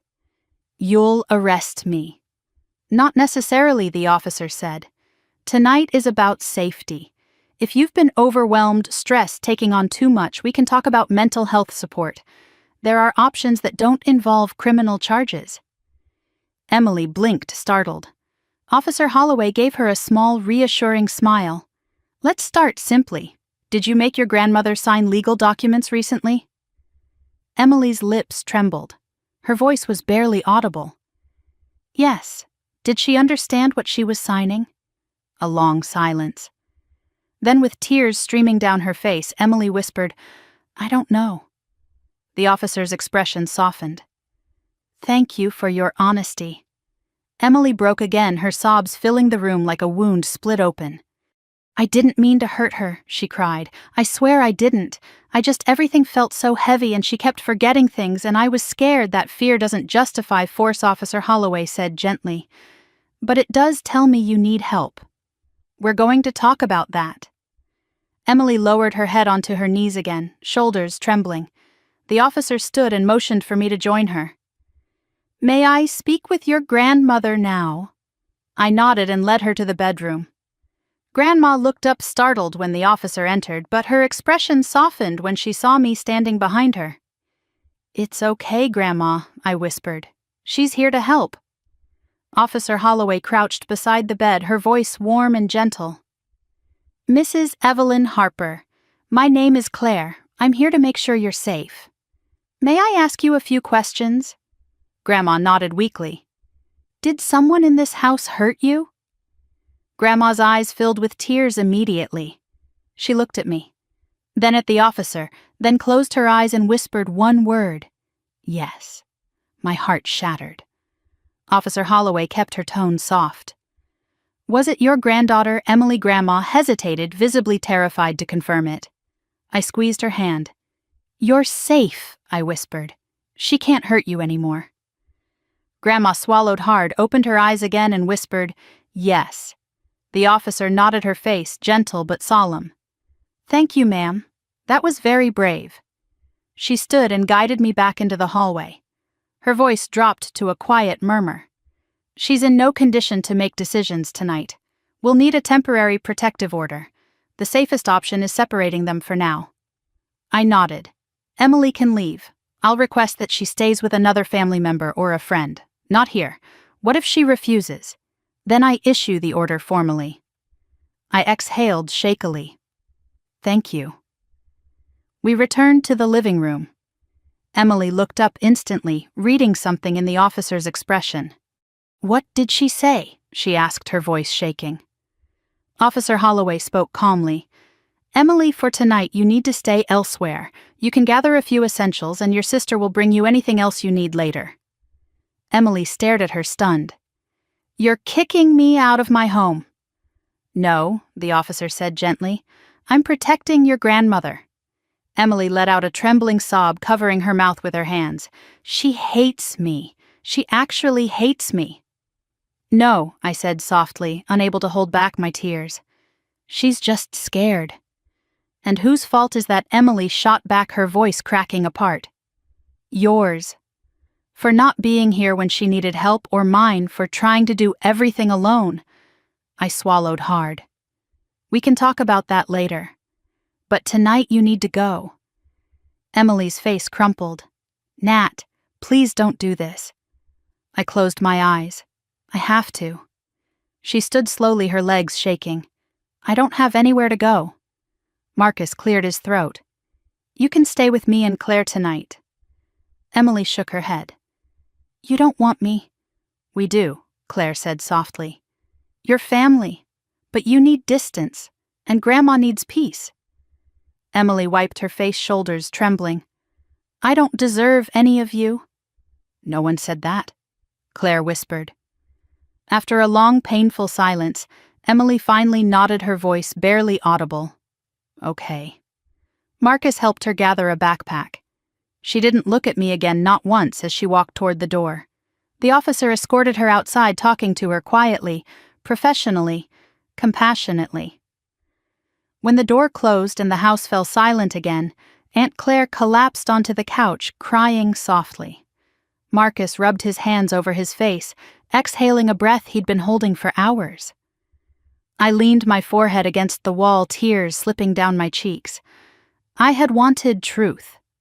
I had wanted justice. But watching my sister walk out of the house like a ghost torn from her own life, it didn't feel like justice. It felt like loss. Deep, heavy, irreversible loss. And I knew with a sinking certainty that the hardest parts were still ahead of us. The house felt unbearably quiet after Emily left. Too quiet. The kind of quiet that presses into your ears and makes your own heartbeat sound loud and intrusive. I stood in the hallway for a long time, staring at the closed door, my hand still resting on the wall as though I needed support just to stay upright. Marcus touched my shoulder gently. Nat, he said softly, come sit down. I wanted to move, but my legs didn't obey immediately. When they finally did, I followed him into the living room where Aunt Claire sat with her hands clasped tightly in her lap, her face pale from the emotional weight of the last hour. She's safe now, Claire whispered. Your grandmother, that's what matters. I nodded, but my stomach twisted. But Emily? Marcus exhaled deeply. She's not in a good state of mind, but she's somewhere safe for the night. That gives us time to breathe. Breathe. The word felt almost foreign. I leaned back on the couch, staring at the ceiling, letting the events of the evening replay in my mind. The deleted footage, the papers, Grandma's trembling voice, Emily's confession, the police officer's gentle firmness, the way my sister sobbed as she left. "Do you think she'll forgive me?" I whispered. Marcus sat beside me, rubbing his hands together in thought. "Nat, this wasn't about forgiveness. This was about protecting someone who couldn't protect herself." "I know," I murmured, "but she's still my sister." "And your grandmother is still your grandmother," he replied softly. "One doesn't erase the responsibility of the other." I wiped my eyes with the sleeve of my sweater. I never thought we'd end up here. Not like this. None of us did. We sat in silence for a moment. Then Marcus leaned forward, his elbows on his knees, voice steady and pragmatic the way he always became when he shifted into problem-solving mode. "We need to figure out exactly what those documents were." I swallowed hard. "They were bad, weren't they?" Marcus nodded grimly. "Yes, very. One of them was a durable power of attorney. If it had gone through the proper channels, Emily would have had full legal authority over your grandmother's finances, medical decisions, everything." The room suddenly felt colder. "So she would have controlled her entire life." "Yes," he said quietly. "And another form was a transfer on death deed." I blinked. "A what?" "It means that when Evelyn passes, the house automatically becomes the legal property of whoever is named on that deed. And she named Emily," I whispered. Marcus didn't have to answer. The truth hung heavy between us. My chest tightened. So she wasn't just panicking, she was planning badly, recklessly, but planning. Marcus confirmed. She may have convinced herself it was to protect the family, but the way she went about it crossed every possible line. A shiver ran through me. "What do we do now?" "We take these documents to an attorney tomorrow," he said. "First thing in the morning." I nodded slowly, trying to steady the swirl of fear and anger inside me. Aunt Claire reached over and squeezed my hand. "Nat, sweetheart, you did everything right tonight. Everything." "Then why does it feel so awful?" I whispered. "Because doing the right thing can still break your heart," she said gently. I closed my eyes, swallowing the knot in my throat. After a moment, Marcus stood. "Let's check on Evelyn." We went to Grandma's room and I opened the door quietly. She was awake, her eyes wide and glassy, staring at the ceiling. When she heard our footsteps, she turned her head slightly. "Grandma," I whispered, coming to sit beside her. "How are you feeling?" Her voice was small and fragile, barely a thread. "Where is she?" "She went to stay with Marcus for the night," I said. "She won't come back tonight. You're safe." Tears welled in her eyes. "I didn't want to hurt her. I know," I said, taking her cold hand carefully. "But you were hurt. You were scared. And that matters." She closed her eyes and a single tear slipped down her cheek. "She's my baby." My voice broke. "She's my sister. But we can love someone and still not let them hurt us." Grandma trembled, her fingers tightening weakly around mine. "Is she okay?" "She will be," Marcus answered gently. "She needs help. More help than we knew." Grandma nodded slowly, as if understanding that truth brought as much pain as it did relief. We stayed with her until her breathing steadied. When she finally drifted into sleep, I leaned down and kissed her forehead.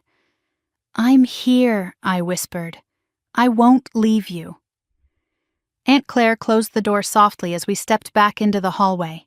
Marcus exhaled. "Nat, you should rest too. I'm not tired. You're exhausted."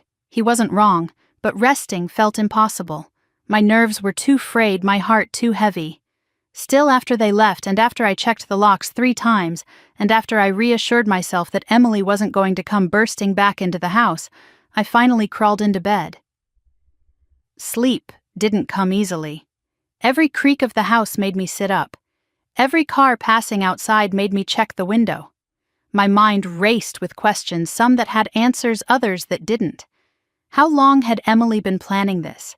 When did helping become hurting? Why didn't she tell me she was overwhelmed? Why didn't I see it sooner? I must have drifted off eventually because I woke up to the faint sound of murmuring voices downstairs. My heart lurched. I sat up too quickly, dizziness sweeping over me. I heard Marcus's voice. He must have come early. I threw on a sweater and rushed downstairs. He was standing in the living room holding a folder stuffed with the documents from last night. When he turned to face me, his expression was grim. "I've been going through them in detail," he said. I braced myself. "And it's worse than I thought." My stomach dropped. He handed me the top document. "This isn't just a power of attorney. It's one that includes financial authority, medical decisions, and property transfers. And look at the date." I looked. It wasn't from yesterday, it wasn't from last week, it was from 2 months ago. My breath stalled. "She's been trying to get Grandma to sign this for months." "Yes," Marcus said quietly. "And I found something else." He handed me another paper. It was a loan application, in Grandma's name. My hands shook. "This can't be real."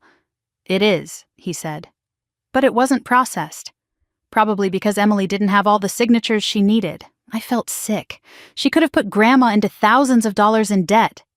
"She already tried," Marcus said grimly. "But the bank flagged the inconsistencies. That's probably when she panicked and pushed harder." I stared at the documents, my vision blurring as tears welled in my eyes. She wasn't trying to help. She was desperate. "And dangerous," Marcus said gently. I pressed a hand to my forehead, struggling to breathe evenly. What do we do?" "We go to the attorney today," he said. "We invalidate everything. We protect Evelyn. And we set legal boundaries for Emily. A restraining order may be necessary." The idea made my stomach twist. "She'll hate me forever. She'll be alive to hate you," Marcus said. "So will Evelyn." I sank onto the couch, overwhelmed. After a long moment, I whispered, "Marcus, what if Emily really didn't mean any harm? What if she was just drowning and didn't know how to say it? Intent doesn't erase impact," he said gently. I closed my eyes, letting that sink in. He placed a hand on my shoulder. "Nat, she needs help, real help, not secrecy, not avoidance, and not control." I nodded slowly. "Okay, let's do it." He exhaled with relief. "Good. The attorney is expecting us at 11. I took a shaky breath. Will this destroy her? He looked at me with heavy but honest eyes. No, this will save her from destroying herself. I wiped my face and stood. My legs trembled, but I stayed upright. "For Grandma," I said softly. "For Grandma," he echoed. And the moment the words left my mouth, I knew something had changed inside me, something steady, something resolute, something that would not bend no matter how painful the next steps would be. Because this wasn't just about crisis anymore. It was about justice, about survival, and about reclaiming the safety my grandmother had lost. Today, everything would begin to change. And there was no turning back. Marcus drove us to the attorney's office in silence. Not the cold kind of silence, more like the heavy, protective kind that wrapped itself around us, because none of us had the energy to speak. Grandma was resting at home with Aunt Claire, safe for the moment. I checked my phone every few minutes anyway, terrified I'd see a message saying she had woken up crying or asking for me. The morning light through the car window felt strangely harsh. Every passing building looked foreign, like the world had shifted overnight, and nothing quite belonged where it used to be. When we finally pulled into the small legal complex downtown, my chest tightened. Marcus helped me out of the car, his hand firm and steady on my elbow. "You're okay," he murmured. I nodded, even though I didn't feel okay at all. Inside, the attorney's office was warm and polished, with dark wooden shelves filled with books and certificates framed neatly along the wall. A woman in her early 50s stepped out from behind a desk, offering a calm smile. "You must be Natalie," she said. "I'm attorney Marianne Rhodes. Please come in." We sat down at a conference table, and Marcus placed the folder of documents between us.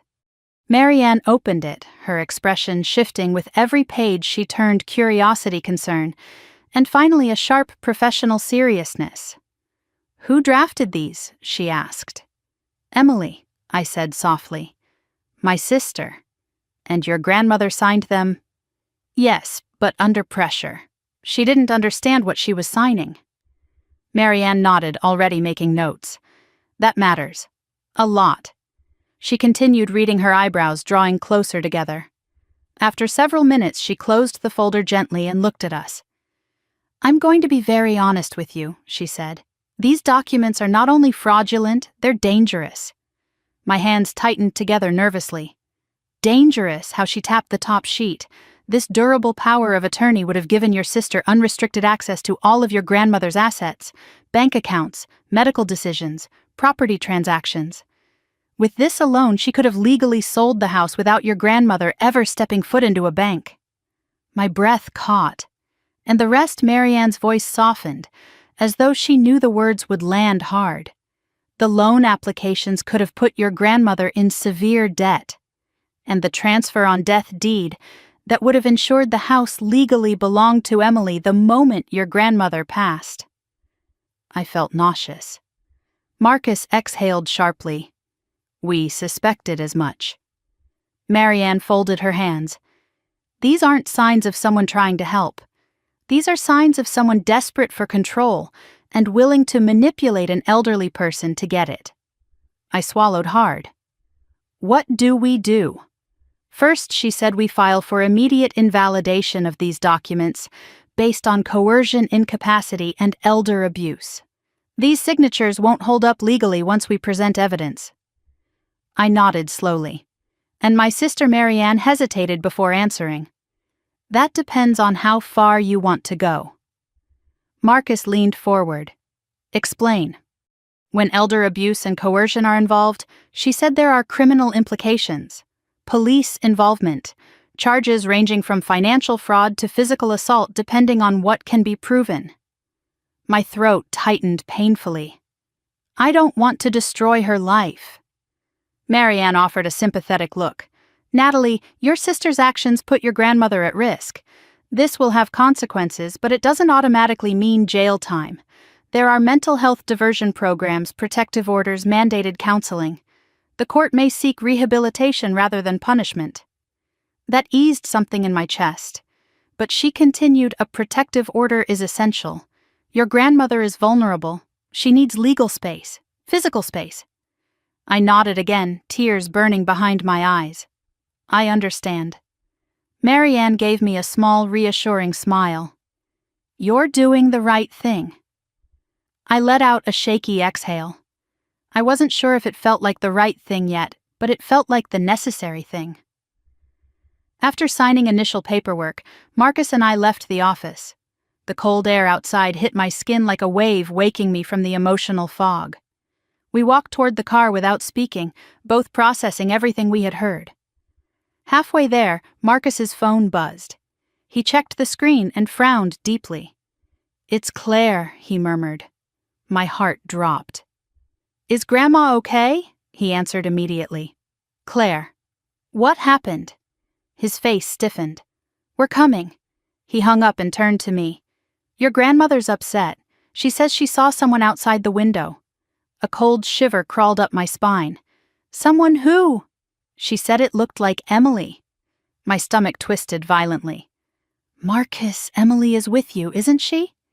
He shook his head. She wasn't there when Claire woke up. She left early this morning. She said she needed to think. Oh, God. We rushed to the car and Marcus sped out of the parking lot. My pulse thudded painfully against my ribs. Was Emily spiraling? Was she trying to confront Grandma again? Or was she trying to retrieve something she had forgotten? Something she feared losing? The drive felt endless. When we finally pulled into the driveway, Claire was standing on the porch. Arms wrapped around herself, worry etched onto every line of her face. She's inside, she said. Shaken. I didn't see anyone outside, but she swears she did. I hurried into the house. Grandma was sitting on the edge of her bed, clutching her blanket in trembling fists. Her eyes were wild, darting toward the window every few seconds. Grandma, I whispered, kneeling beside her. It's okay. We're here now. She grabbed my wrist with surprising strength. She was there, she whispered. Outside, watching. My blood ran cold. Did she try to come in? Grandma shook her head. Just watching. Marcus and Claire exchanged worried glances behind me. She can't be here, Marcus said. She's under a temporary verbal order to keep distance. But is she following it? I whispered. Before anyone could respond, something hit the window. A soft tap. We all jumped. Marcus strode over and pulled the curtain aside. Nothing, just the yard empty and still. But on the sill pressed against the glass was something unmistakable. A footprint, a small one. Emily's size. My stomach dropped. She was here. Marcus pressed his lips into a hard line. That's it. Enough is enough. He reached for his phone again. Who are you calling? I asked, the officer handling our case. Marcus, wait. Maybe she's just scared she's escalating, he said firmly, and we cannot risk Evelyn's safety. I knew he was right, but my heart ached. After he spoke to the officer, Grandma's breathing slowly eased. I made her chamomile tea and sat with her until she fell asleep again, though her sleep was thin and restless, punctuated by little whimpers that made my chest tighten. When I stepped back into the hallway, Marcus was waiting. She's sending an officer over, he said, and she wants Emily's location if we have it. I looked down, guilt creeping up my throat. I don't know where she is. She left a voicemail, Claire said softly. My breath caught. What did she say? Claire handed me her phone. Listen, I pressed play. Emily's voice came through the speaker, shaky, breathless, frantic. Claire, tell Nat I'm sorry. I needed to see her. I needed to make sure she was okay. I don't want to lose her. I don't want to lose any of you, but if you report me, it's over. Everything's over. Please, please don't let them decide what happens to me. Please don't. The message cut off abruptly. I closed my eyes, tears stinging. She was unraveling, breaking piece by piece. Officer Holloway arrived shortly after, speaking with calm authority. She assessed the situation, checked on Grandma, documented the footprint, and took statements. This confirms instability, she said quietly. Your sister is not acting rationally. For everyone's safety, including hers, I recommend we proceed with a formal protective order today. My heart felt like it was splitting in two. Will they arrest her? Not if she cooperates, the officer said. If she's found, we bring her in for evaluation. She may need psychiatric assessment, she may need treatment, but she must not be near your grandmother. I nodded shakily. After the officer left the house, fell into another heavy silence. Marcus stood in the doorway, looking out at the yard, scanning for movement. Claire sat with Grandma again, holding her hand, and I leaned against the wall, staring at the floor, trying to make sense of the storm that had swallowed us whole. My phone buzzed, a text message. It was from an unknown number, but the message was unmistakably hers. Nat, I didn't want this to happen. But if you try to take everything from me, I won't let you. A chill ran through me so sharply I nearly dropped the phone. She was unraveling, and now she was starting to fight back. The fragile line we had been walking was gone. The war I never wanted was beginning. The message on my phone kept replaying in my head long after the screen went dark. Nat, I didn't want this to happen. But if you try to take everything from me, I won't let you. The words felt like ice water down my spine. A threat, a warning, a cry for help. Maybe all three twisted together into something unstable and dangerous. I showed the message to Marcus first. His expression hardened instantly, his jaw tightening as he studied the screen. This isn't good, he murmured. She's slipping. She's not thinking clearly anymore. Aunt Claire hovered behind him, her fingers trembling as she clasped them together. Do you think she'll come back? Yes, Marcus said. Absolutely. The certainty in his voice made my heart drop. I glanced toward Grandma's room, terrified she might wake up and feel that same cold dread. I couldn't let her see this. I couldn't let her fear grow any stronger. Officer Holloway had told us she'd file a formal request for a protective order, but paperwork took time. And time was the one thing we didn't have. She's watching the house, I whispered. She was outside earlier. What if she tries to get inside? We're not letting that happen, Marcus said firmly. Not now. Not ever again. He pulled out his phone and called the officer back, reporting the threatening message. Her tone was calm, almost too calm, as she assured him they would prioritize locating Emily. Prioritize. A word that sounded reassuring on paper, but not when your sister was unraveling somewhere in the dark. I couldn't sit still after that. I paced the living room, checked each window lock twice, then 3 times. I turned on every exterior light. I watched the yard like it was a battlefield I needed to defend. Claire followed me quietly. She's scared Nat, she murmured. People act irrationally when they're afraid. I know, I said, but fear doesn't justify hurting Grandma. No, it doesn't, she agreed softly, but it helps us understand why she's spiraling. Understanding didn't make it hurt less. Grandma woke an hour later, still fragile but awake enough to sit with us on the couch. She held my hand like it was the only thing anchoring her to the room. Marcus stayed close, strong and steady beside her. Claire offered tea and blankets and soft words that made my chest ache. But peace didn't last long. Around noon, my phone buzzed again. Another unknown number. This time it was a voicemail notification. I didn't want to play it. I knew who it was. But Marcus nodded. We need to hear it. With trembling fingers, I hit play. At first all I heard was heavy breathing, panicked, shaky. Then Emily's voice broke through. Nat, I know what you're doing. You're trying to make me the villain. But I'm not. I'm not. A sob cut through the message. You think you're protecting her, but you're protecting her from me. I'm the only one who has been here. I'm the only one who stayed. And now you're just going to take everything. Take her. Take the house. Take my life. Her breathing sped up rapidly, bordering on hyperventilation. Please, please call me, please. I don't know what to do.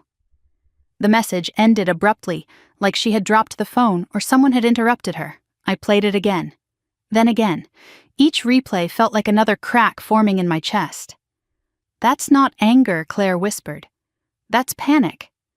But panic can still be dangerous, Marcus said. He dialed Officer Holloway again. We have another voicemail. She's unstable, possibly a danger to herself or others. I stared at the phone in my hand. Somewhere in the confusion of fear and exhaustion, a new worry crept in. What if she hurts herself? I whispered. Claire squeezed my shoulder. Then we need to find her before that happens. Marcus hung up the call.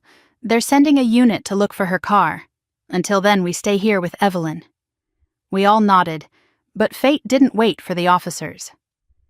Around 3 in the afternoon, I noticed something strange, the soft beep of the gate sensor by the driveway. A sound that meant someone had opened the side latch. My head snapped up instantly. Marcus followed my gaze. Stay here, he whispered, stepping toward the window. But I didn't listen. I moved closer, keeping low, peering out through the small gap in the curtains, and my heart nearly stopped. Emily was standing in the middle of the yard, not dressed for the cold, not moving, just standing there staring at the house with a look I couldn't decipher, part grief, part fury, part something fractured and desperate. Her hair was messy, her eyes red and swollen, her clothes wrinkled like she'd slept in them.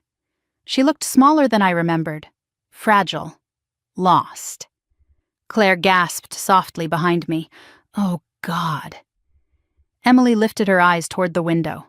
She saw me immediately. Our gazes locked, her face crumpled.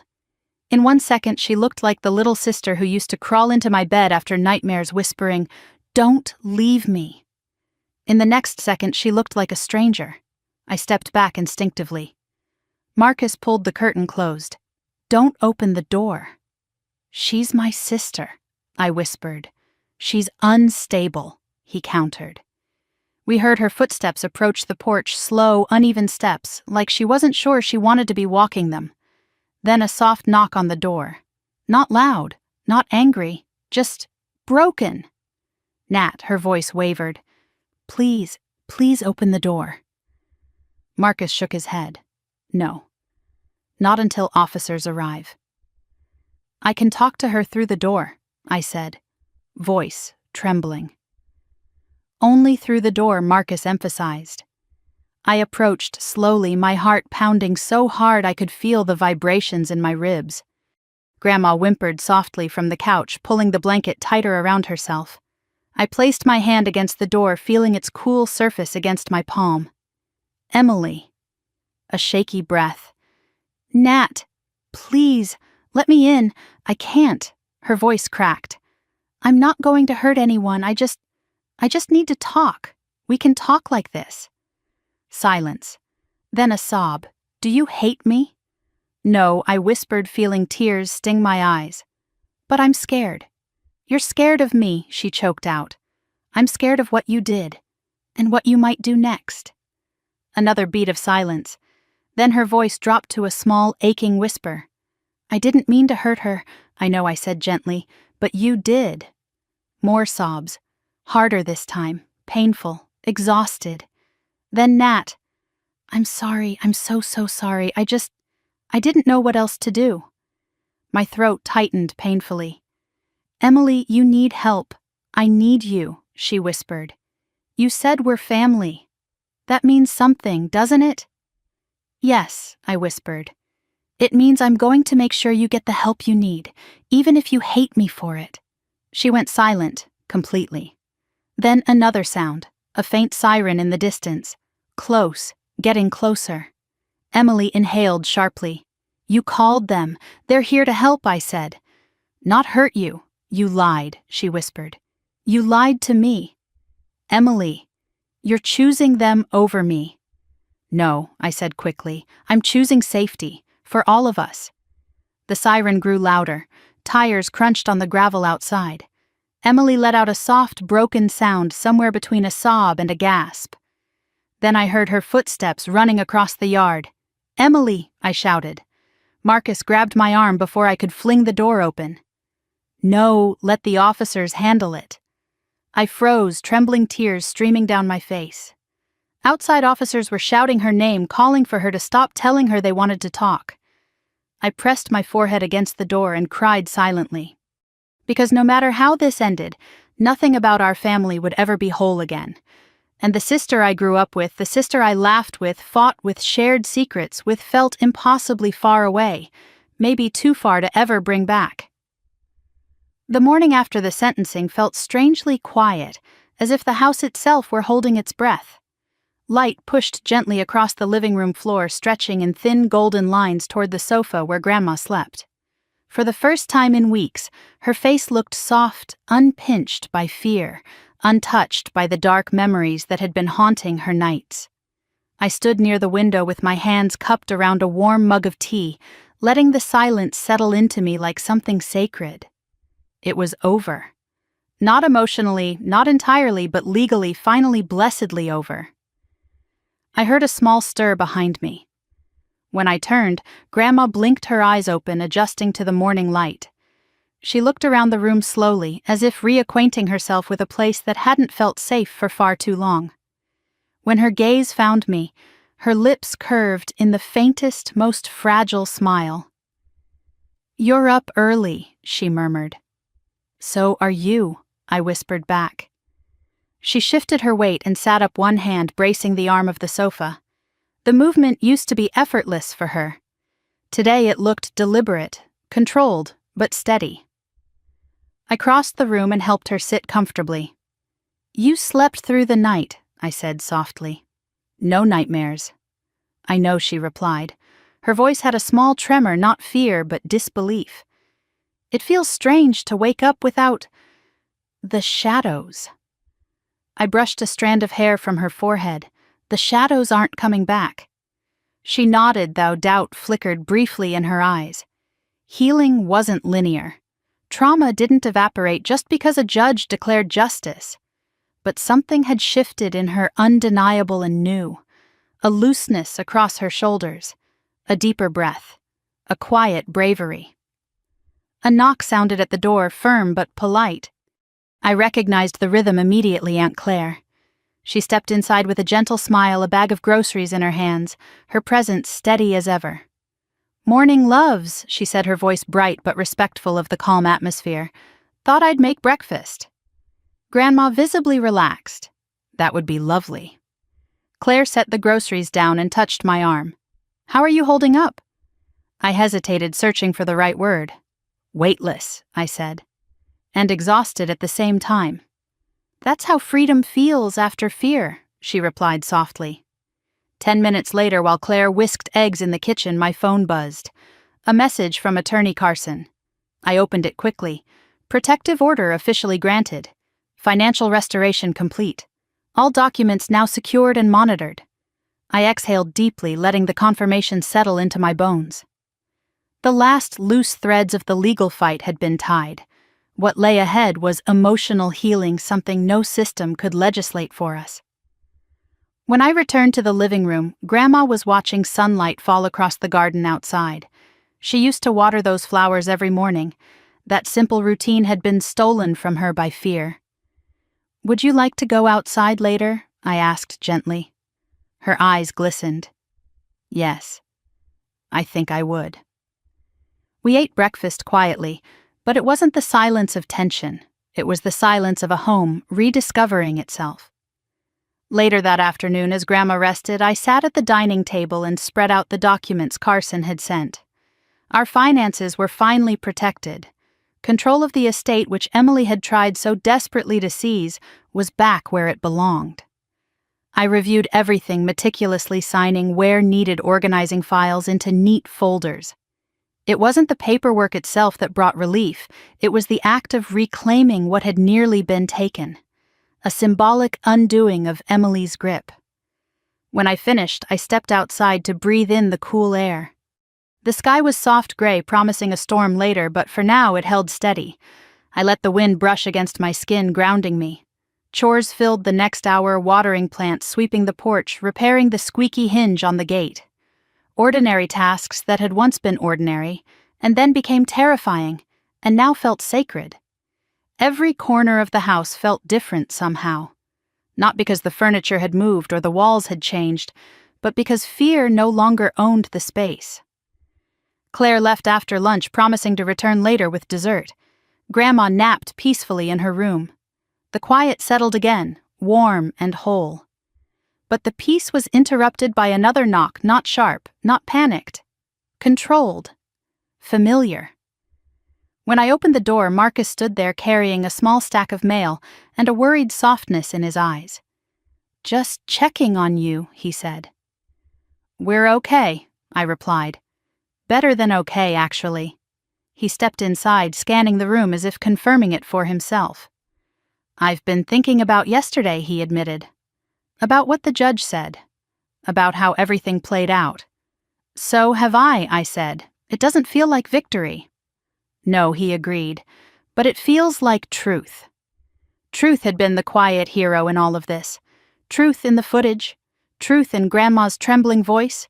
Truth in Emily's own unraveling. Truth had saved us. We sat together on the sofa, the afternoon dimming softly around us. "She'll get help now," Marcus said, his tone gentle. "Real help?" "I hope so," I murmured. "I don't want to lose my sister forever." "You didn't lose her. She got lost." I swallowed hard, letting the words find a place inside me. Maybe he was right. Maybe there was a path for her to find her way back one day. But that day wasn't today. Grandma woke a little later, and with surprising strength asked, "Can we sit on the porch?" We helped her outside, guiding her down the steps, wrapping a blanket around her shoulders. She settled into her old rocking chair, the same one she used to read stories to us from when we were little. She touched its armrest gently, lovingly. "I thought I'd never sit here again," she whispered. "You're home," I told her. "Really home." As the sun dipped behind the trees, she reached for my hand. Her grip wasn't weak anymore, it was steady. "You saved me," she said softly. "No," I whispered back. "You asked me to listen. And that changed everything." She smiled at that, the kind of smile that comes only after surviving something unthinkable. For a moment, we simply breathed together, letting the quiet evening wrap around us. A bird chirped somewhere in the distance. The wind rustled through the leaves. And I realized that healing had already begun, not with a dramatic moment, but with small breaths, small comforts, small truths. Later that night, as I tucked Grandma into bed and turned off the lights, I paused in the hallway. The house no longer felt like a battleground. It felt like it belonged to us again, not to fear, not to manipulation, not to control. Walking to the front door, I locked it gently, not out of panic, but habit. Then I stood there for a while, listening to the soft creaks of the settling house, the distant hum of cars on the road, the rhythm of normal life returning. When I finally went to bed, I didn't fall asleep right away. Instead, I whispered a quiet promise into the darkness. We're safe now. We really are. And for the first time in a long time, I believed myself. Before you go, if this story stayed with you, I'd love to hear your thoughts. What would you have done in my place? Have you ever faced a betrayal inside your own family? Share your experience in the comments. I read every single one. If you found meaning, comfort, or strength in this journey, please consider liking the video and subscribing so you can stay with us for more true stories that touch the heart and remind us we're not alone. Thank you for listening. Thank you for staying. And thank you for believing in the courage it takes to face the truth.